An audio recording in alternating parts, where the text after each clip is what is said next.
Two barndominiums can sit on nearly identical lots. Same floor plan, same exterior finishes, same construction budget down to the dollar. And yet, drive past both of them and only one stops you. The other? It just fades into the background. Here's the strange part. The difference usually has nothing to do with the walls, the roof, or the windows. Nothing to do with the build itself at all. It's hidden in what surrounds a home. Over the next few minutes, we're going to walk through the landscaping choices that don't just make a barndominium look nicer. They completely change the way people experience it the moment they arrive. And there's one particular design principle appearing again and again on the most photographed properties in the country that quietly does more for curb appeal than almost anything else homeowners spend money on. Which decision has that kind of impact? Stick around, we're getting there. Think about the last time a home genuinely impressed you. Chances are it wasn't the front door itself. It was everything that happened before you reached it. The way the property welcomed you in. That's really what this channel is about. Welcome to Modern Luxury Homes USA, where we break down the design decisions, planning strategies, and real-world homes that prove luxury isn't about how much you spend. It's about how well you plan. If you enjoy learning how great design actually works, both inside a home and out, go ahead and subscribe. We publish new breakdowns like this one regularly. And today's episode ends with a landscaping idea that professional designers use constantly to make ordinary homes feel dramatically more expensive than their price tag suggests. We'll get to that. But first, let's talk about why landscaping matters as much as it does in the first place. Here's something most homeowners don't realize until it's pointed out to them. People judge a home before they ever step inside it. Landscaping is what frames the architecture. It tells visitors and buyers what kind of home they're about to see before they see it. A barndominium with a stunning steel and timber exterior can still feel unfinished if the yard around it feels like an afterthought. And on the flip side, a modest, budget-conscious build can feel like a custom estate when the landscaping around it is doing its job. There's a psychological piece here too. First impressions form in seconds. Some studies suggest under 10. In that window, most people aren't analyzing floor plans or counting windows. They're reacting to the overall feeling of the property. Real estate agents will tell you the same thing. Buyers frequently comment on the yard, the entry, the trees, long before they mention the architecture itself. Which raises an interesting point. Landscaping doesn't just support perceived value. In many cases, it creates it. And the good news?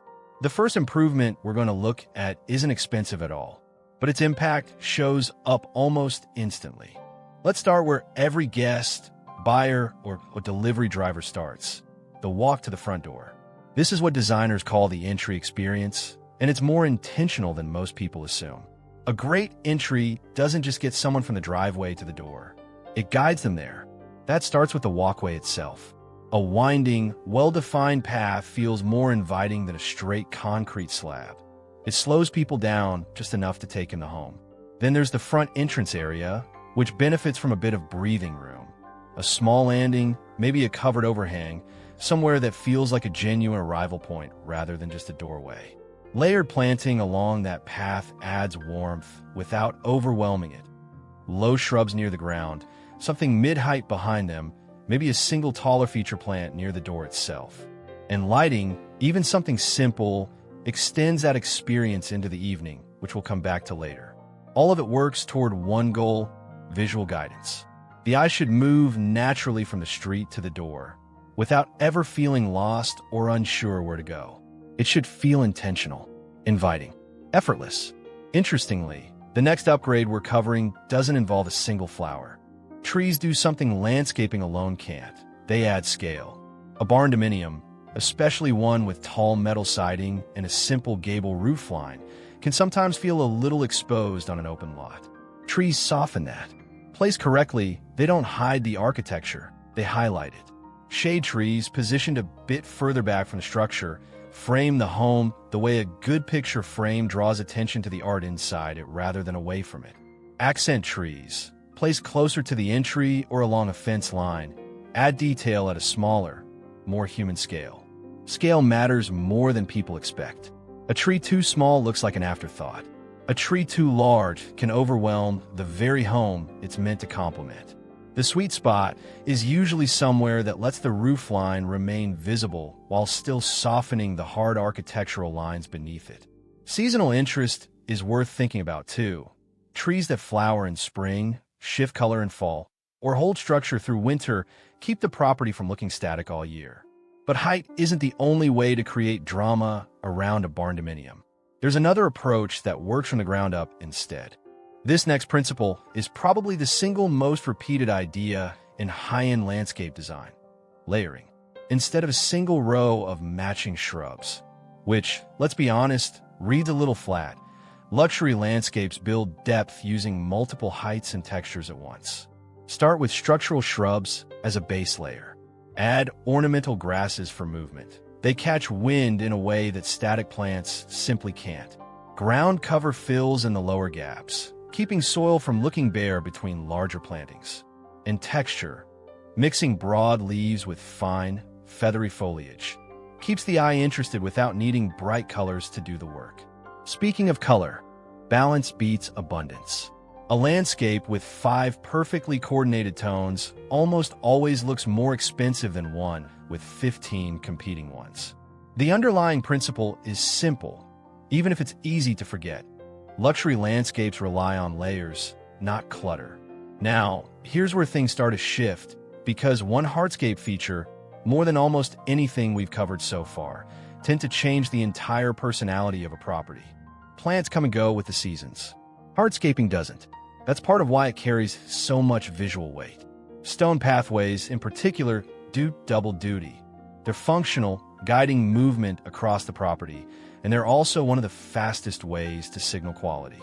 A crisp stone or paver path reads as intentional in a way that plain concrete rarely does. Retaining walls, even short ones, add structure and can turn an awkward slope into a genuine design feature. Decorative gravel works well in transition zones, along fence lines, under trees, in spots where grass struggles to thrive.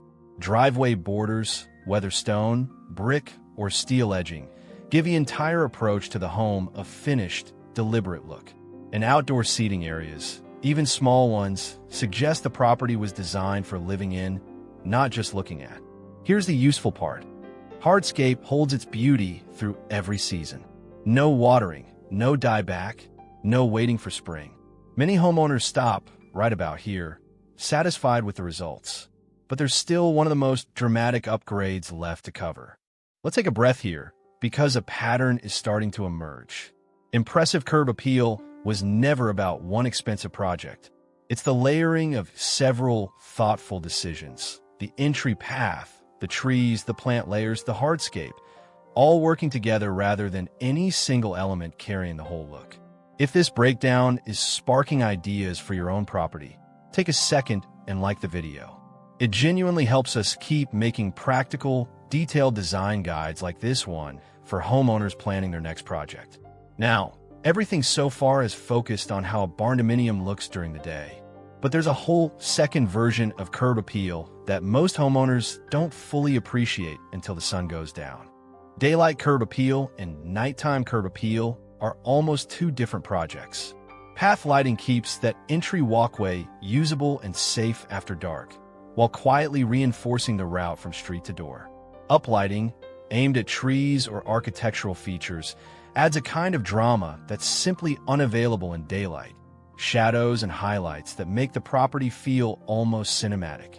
Accent lighting on architectural details, a stone feature, a steel beam, a textured wall, draws attention to craftsmanship that might otherwise go unnoticed at night. And color temperature matters more than people expect. Warm light, generally in that soft amber range rather than a stark white, reads as inviting instead of clinical. There's a practical side too. Good lighting improves safety for guests and for homeowners walking to their car after dark. But beyond safety, it shapes ambience, the feeling of a property after sunset, which for many homes is when they're seen the most. Good lighting doesn't just help people see a home. It changes how they feel about it. And while lighting builds atmosphere, there's another category of feature that adds something lighting alone can't: lasting comfort and everyday function. This next piece shifts the conversation from looking at a property to living in it. Covered patios extend usable square footage outdoors, protected from sun and rain. Pergolas add architectural interest while softening direct sunlight, often becoming a defining visual feature on their own. Fire pits create a natural gathering point, genuinely one of the most used outdoor features on properties that have them. Outdoor kitchens push that even further, turning a backyard into a functional extension of the home rather than just scenery. And thoughtful seating, arranged to encourage conversation rather than just filling space, ties the whole area together. The pattern across all of it. The best landscapes don't just look good in photos. They create places people actually want to spend time. Here's a truth that surprises a lot of first-time Barndominium owners. A landscape that's hard to maintain rarely stays beautiful for long. Native plants are usually the smartest starting point. They're adapted to local rainfall and soil, which means less babying and fewer replacements.